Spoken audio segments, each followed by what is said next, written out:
Hello, in today's video we're going to look to find the derivative at 1 for the function f of x is equal to 1 over 2x. To do this, we start by writing our difference quotient. Right? F prime of 1 is equal to the limit as h goes to 0 of f of 1 plus h minus f of 1 all over h.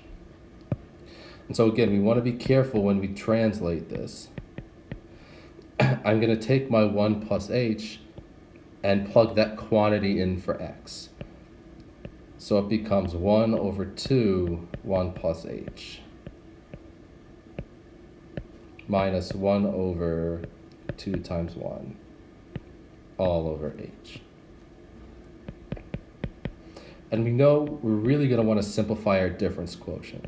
So before we start, we'll just distribute that denominator down here. So 2 plus h, minus 1 over 2, all over h. And now what we said is we want to get, in this form, to simplify the difference quotient, we want a common denominator. And the easiest one is there are two denominators multiplied together. So what we'll do is we'll get the 2 plus 2h and multiply that by 2. This is what our common denominator is going to be.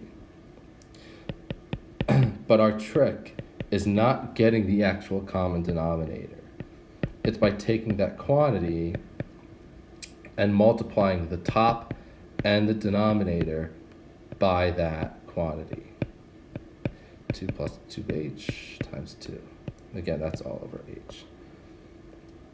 The reason we're going to do this is this will have to be distributed through the numerator of my numerator.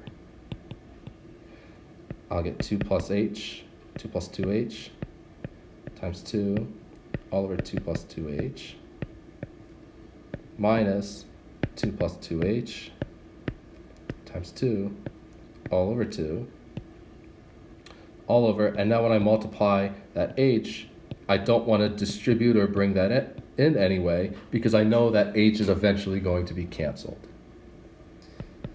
If I look and see with my first group here what's going to cancel, I'll see the 2 plus h's will get canceled, and I'll just be left with a 2. Here, I'll see those 2's cancel, and I'll just be left with a 2 times 2h.